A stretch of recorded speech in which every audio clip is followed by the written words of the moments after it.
नमस्कार दोस्तों, मैं यज्ञेश सर आपका यज्ञेश स्टडी सर्कल के यूट्यूब चैनल पे आपका स्वागत करता हूँ।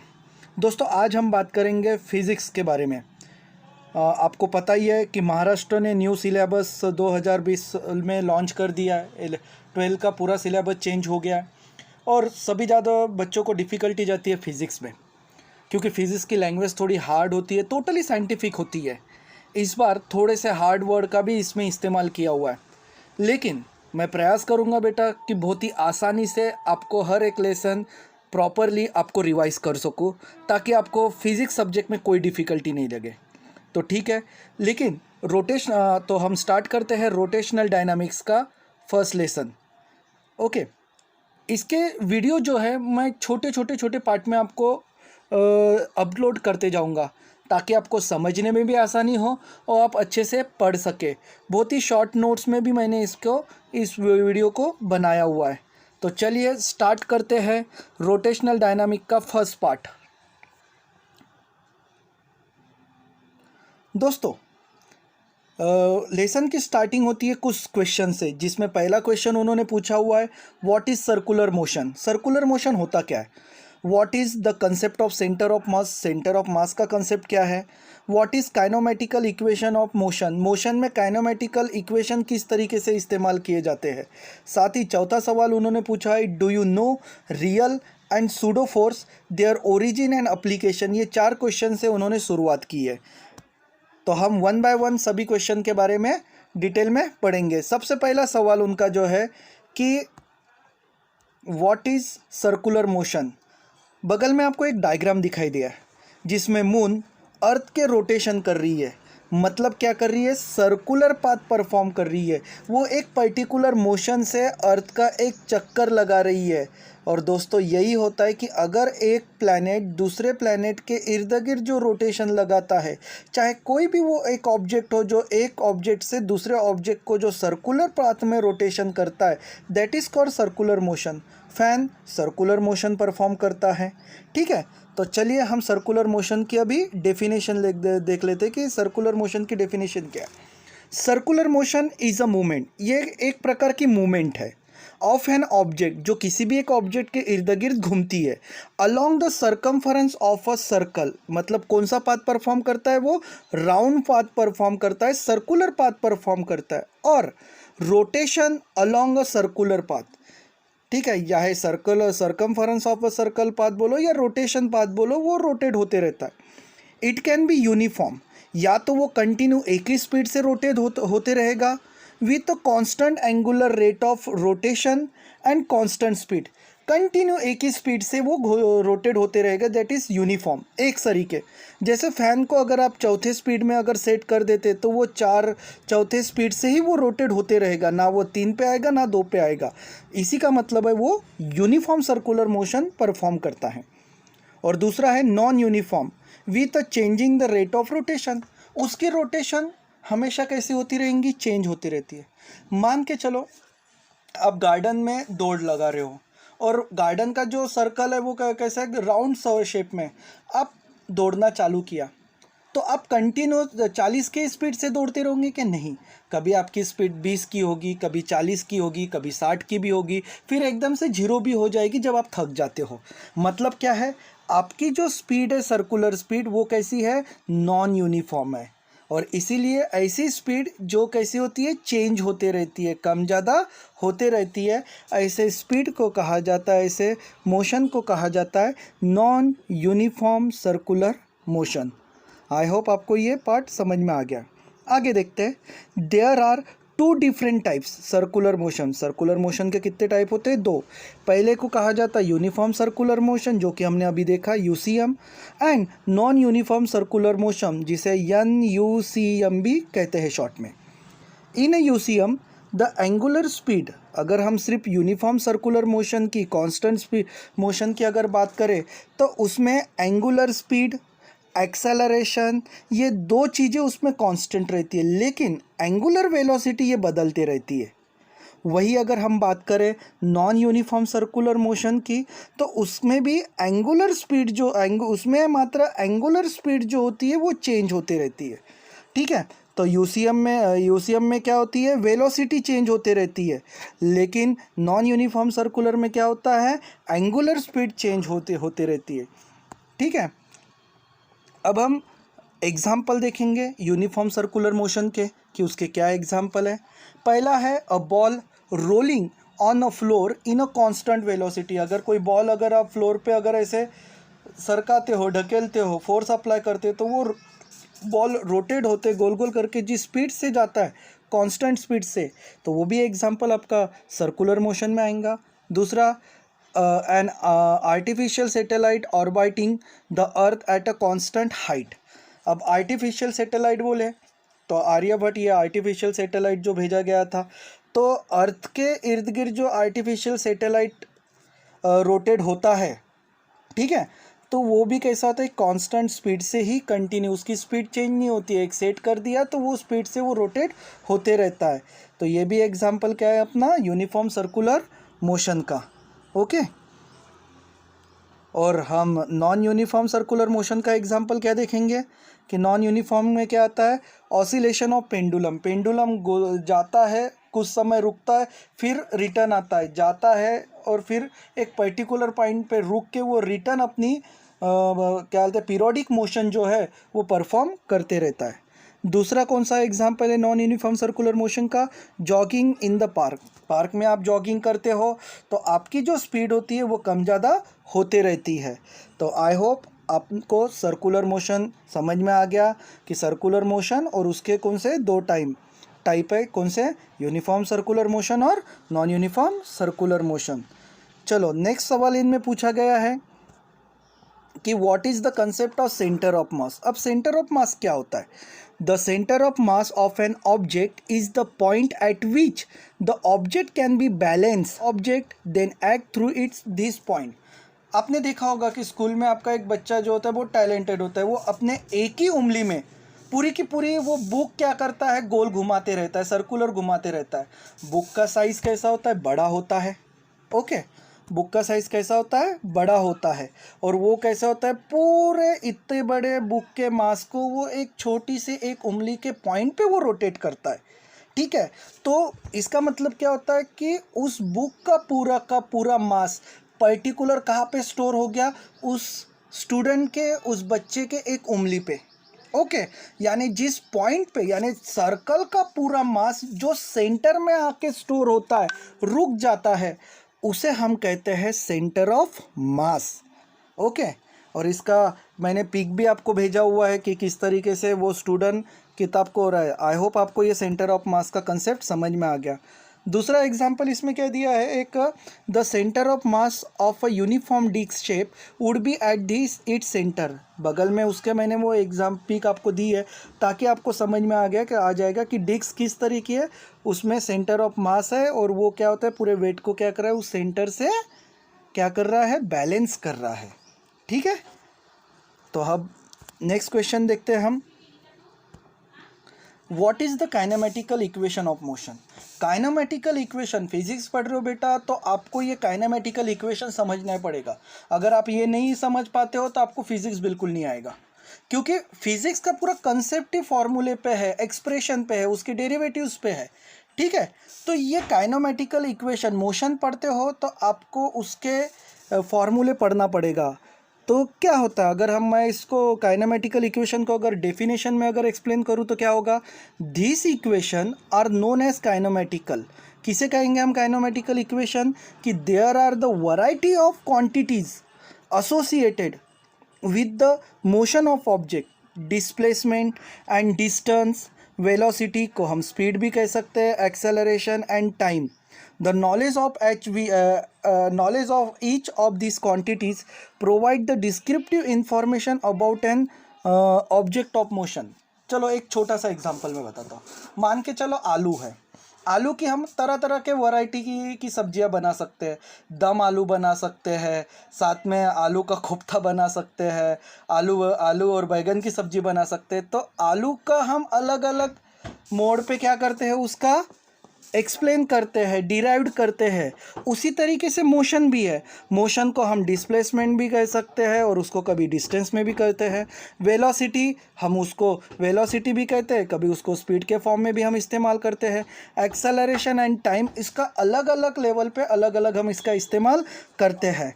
और इसी तरीके से एक ही इक्वेशन को मल्टीपल इक्वेशन में तब्दील करना, दैट इज़ कॉल्ड काइनोमेटिकल इक्वेशन होता है। ठीक है, अब काइनोमेटिकल इक्वेशन पर्टिकुलर क्या होता है, तो ये देखिए मैंने यहाँ पे एक आपको एक इमेज यहाँ पे मैंने दी हुई है, उस इमेज में आपको समझ में आ जाएगा। डिस्प्लेसमेंट का फॉर्मूला कौन सा है, U T plus half A T square. उसी तरीके से उसी फार्मूले की कुछ चीज़ें हमने उठाई है, उससे वेलोसिटी का भी फार्मूला बन गया। क्या उठाया हमने, ऊपर वाले से u plus A T. Okay, तो ये हो गया वेलोसिटी का फार्मूला। टाइमलेस का फार्मूला बोले तो v square equals to u square plus 2as, ये टाइमलेस का। एवरेज डिस्प्लेसमेंट का फार्मूला क्या है, average displacement s equals to u plus v upon 2 into t. ठीक है, तो इसी तरीके से ये जो एक इमेज आपको दी गई है, इसी को कहा जाता है काइनोमेटिकल इक्वेशन। बगल में मैंने टी का मतलब क्या होता है, टाइम। वी आई बोले तो इनिशियल वेलोसिटी, वी एफ बोले तो फाइनल वेलोसिटी। ए का सिंबल होता है एक्सेलरेशन, वाई का सिंबल होता है यहाँ पे डिस्प्लेसमेंट। और बाकी ये सारे फॉर्मूले काइनेमेटिकल इक्वेशन के यहाँ पे दी गए हैं। आपको ये सारे लर्न करना है, याद करना है, और इसी पे ही आगे के पूरे हमारे टॉपिक डिपेंडेंट है। ओके, उसके बाद हम बात करेंगे रियल फोर्स। ठीक है, सवाल हमको क्या पूछा गया था, do you know the real force and pseudo forces and their origin and application, ऐसा हमारा सवाल है।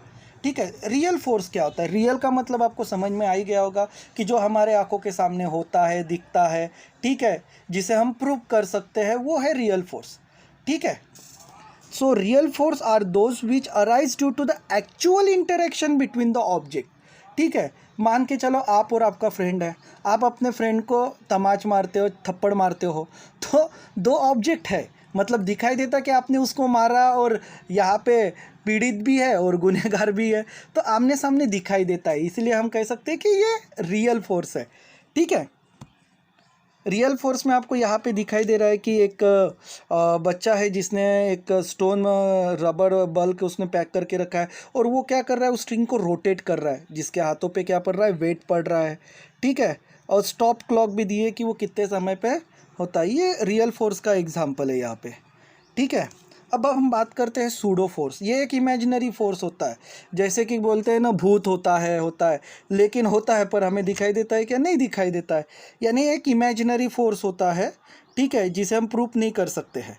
ठीक है, सो सूडो फोर्स की पहले डेफिनेशन देख लेते, फिर मैं एक्सप्लेनेशन बताता हूँ कि pseudo force are not result of any interaction between the object, rather it arises due to the change of the frame of reference। ये frame of reference, ये शब्द याद रखना बच्चों। frame of reference क्या होता है कि एक पर्टिकुलर, मान के चलो आप कार में बैठे हो, ठीक है, तो कार क्या हो गई आपका, फ्रेम ऑफ रेफरेंस। ठीक है, कार क्या हो गई आपकी, फ्रेम ऑफ रेफरेंस।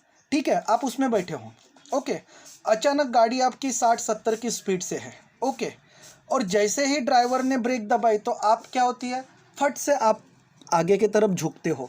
तो आपको तो किसी ने धक्का नहीं मारा, लेकिन फिर भी आप आगे की तरफ आते हो। अगर ड्राइवर ने, मान के चलो स्पीड में उसकी कार है और उसने लेफ्ट टर्न लिया, तो आप कहाँ पे टर्न होते हो, राइट के तरफ। उस समय में आपको ऐसा लगता है कि किसी ने आपको धक्का मारा है, किसी ने आपको पुश किया है, लेकिन आप उसे प्रैक्टिकली बता नहीं सकते कि आपने किसने पुश किया। तो आपको अभी समझ में आ गया कि सूडो फोर्स क्या होता है। क्लियर है बेटा?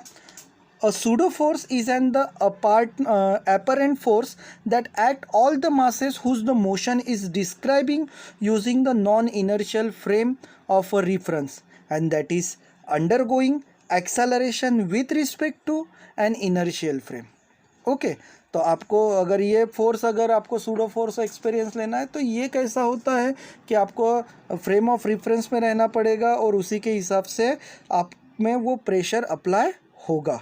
ठीक है, rotating reference frame, a centrifugal force is an the example of the pseudo force. Centrifugal force आपको पता है, a force is directed away from the centres, यानी वो फोर्स सेंटर से दूर के तरफ ढकेलता है, उस फोर्स को कहा जाता है सेंट्रीफ्यूगल फोर्स। आगे इसके बारे में हम डिटेल में देखेंगे ही, ठीक है।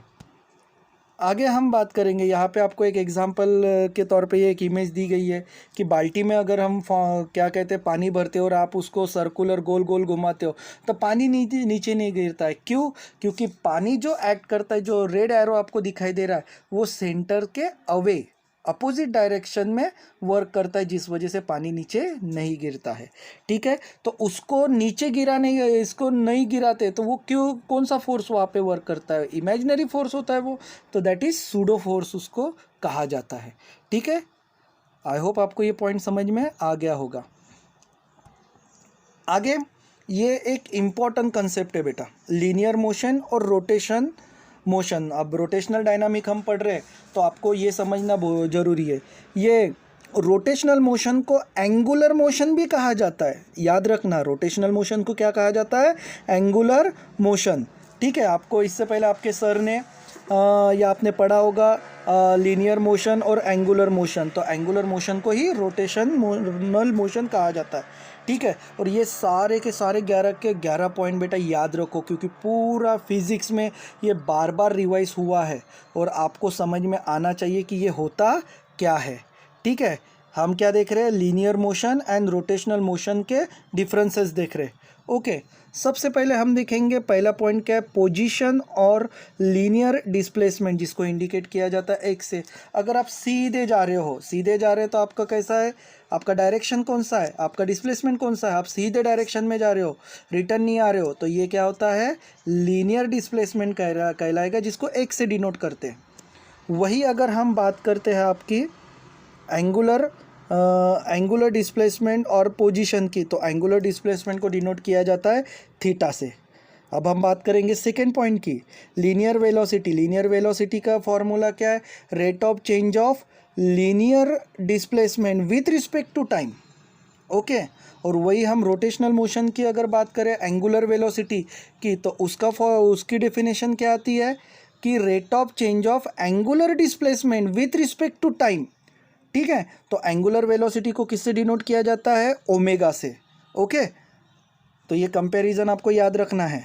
वही अगर हम बात करते तीसरे पॉइंट की, एक्सेलरेशन की, हम लीनियर एक्सेलरेशन की बात करेंगे तो लीनियर एक्सेलरेशन को किससे डिनोट किया जाता है? ए से, ठीक है। उसकी डेफिनेशन क्या होती है एक्सेलरेशन की? The rate of change of linear velocity with respect to time, बोले तो dv/dt, ओके। और उसको आगे मॉडिफाइड करके कैसा होता है? v के जगह हम v की वैल्यू अगर हम उसमें पुटअप करते हैं तो यानी d²x/dt² वो हो जाएगा, और इस तरीके से हमारा एक्सेलरेशन का फॉर्मूला बन के तैयार। वही अगर हम बात करते हैं रोटेशनल एक्सेलरेशन की, तो क्या होगा? रोटेशनल इनर्शिया और एंगुलर एक्सेलरेशन की अगर हम बात करें तो क्या होता है? Alpha equals to dw/dt equals to क्या होता है? d²θ/dt², okay. तो ये हो गया, इसकी डेफिनेशन क्या बनेंगे एंगुलर एक्सेलरेशन की? The rate of change of angular velocity with respect to time called angular acceleration. और थर्ड पॉइंट में आपको उसके फॉर्मूला यहाँ पे दिया गया है। फोर्थ वाले हम बात करेंगे ट्रांसलेटरी इनर्शिया और द मास, यानी लीनियर मोशन का मास कैसे होता है, तो उसको इंडिकेट किया जाता है एम से। वही रोटेशनल मोशन का मास अगर हम किया तो रोटेशनल मोशन का मास किससे इंडिकेट किया जाता है? मोमेंट ऑफ इनर्शिया कहते हैं उसके मास को, क्या कहते हैं? मोमेंट ऑफ इनर्शिया, जो कि इंडिकेट किया जाता है आई से, ओके। अब linear momentum P, linear momentum का फॉर्मूला क्या है? मास इनटू वेलोसिटी, ठीक है। वही अगर हम एंगुलर मोमेंटम की बात करें तो एंगुलर मोमेंटम को डिनोट किया जाता है कैपिटल एल से, उसका फॉर्मूला क्या होगा? आई इंटू ओमेगा, बोले तो moment of inertia into angular velocity, okay. 6 point हमारा क्या कह रहा है? Linear momentum is a conserve if the F is external rotation equals to क्या होती है? वो हमेशा 0। वही अगर हम एंगुलर मोमेंटम की बात करें तो एंगुलर मोमेंटम इज कंजर्व होता है, ठीक है, उसको इंडिकेट किया जाता है टॉर्क एक्सटर्नल रोटेशन, वो भी ज़ीरो होता है। कोई भी वैल्यू जब स्टार्ट होती है उसका स्टार्टिंग पॉइंट हमेशा क्या होता है, ज़ीरो होता है, ठीक है। यल हमेशा क्या होता है, इसमें लीनियर मोमेंटम हमेशा कांस्टेंट होता है, और द I1 ω1 I2 ω2, ठीक है। ये दो जो बॉडी के बीच में जब कंपैरिजन हम करेंगे तो इसका इस्तेमाल होगा एंगुलर मोमेंटम का। आगे हम बढ़ते हैं 7 पॉइंट पे, फोर्स का फॉर्मूला क्या आता है लीनियर मोशन में, force equals to mass into acceleration. और यहाँ पे रोटेशनल मोशन में फोर्स को कहा जाता है टॉर्क, ओके, ये रिजिड बॉडी में इस्तेमाल होता है। तो टॉर्क को टाओ वाले सिंबल से इंडिकेट किया जाता है, इक्वल्स टू, उसका फॉर्मूला क्या है, उसको कि इंडिकेट किया जाता है आर इंटू एफ से, okay.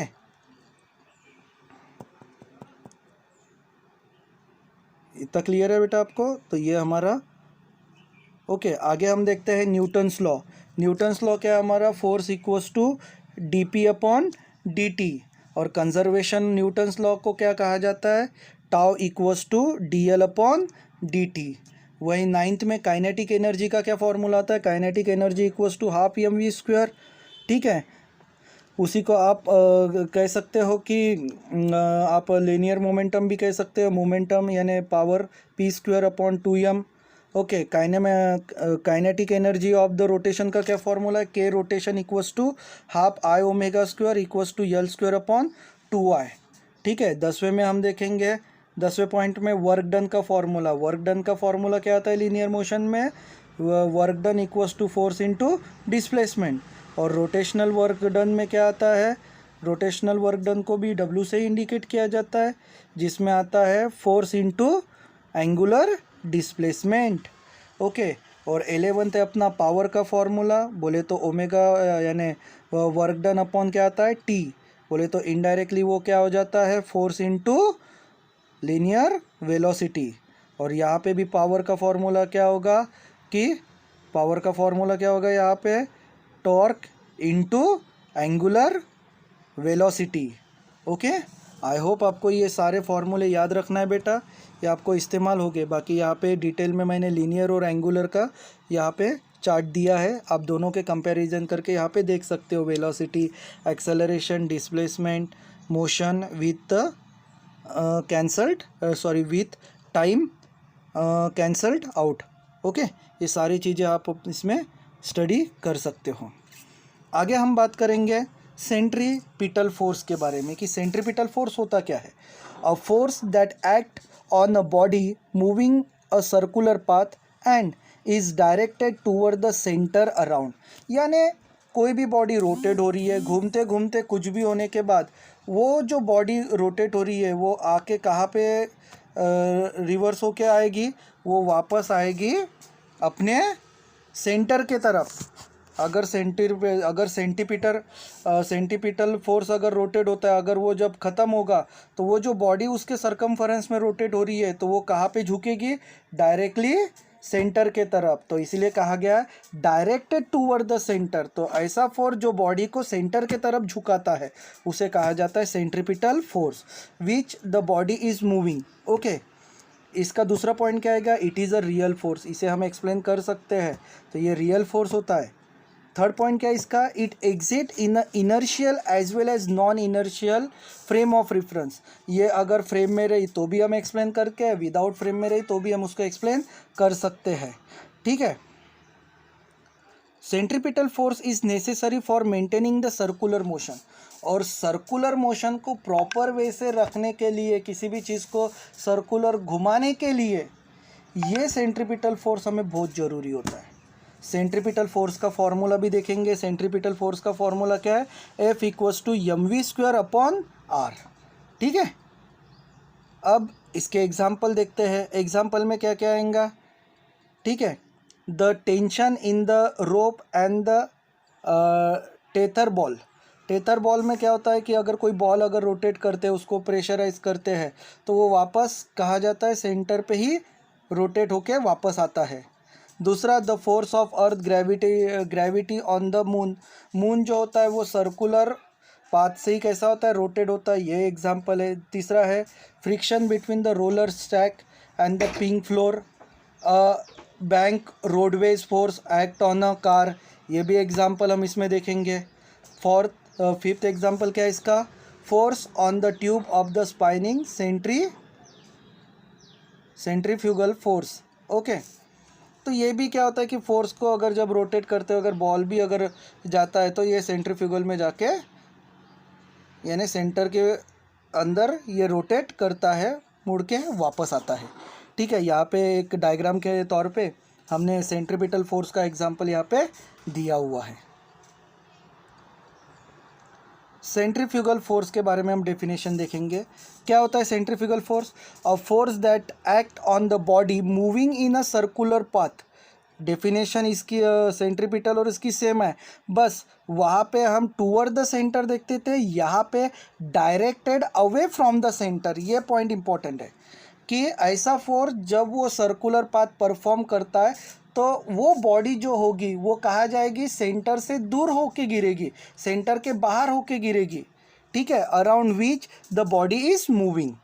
Okay, it is a pseudo force, ये एक इमेजिनरी फोर्स होता है। ठीक है, it exist only in the non inertial frame of reference. ये सिर्फ और सिर्फ नॉन इनर्शियल फ्रेम में ही एक्सप्लेन एग्जिस्ट होगा, अदर में नहीं। It is and the effect of circular motion, और ये सर्कुलर मोशन जब कोई बॉडी रोटेट होती है तो उस पर इम्पैक्ट करती है। इसका फॉर्मूला क्या आता है सेंट्रीफ्यूगल फोर्स का, M omega M W square into are.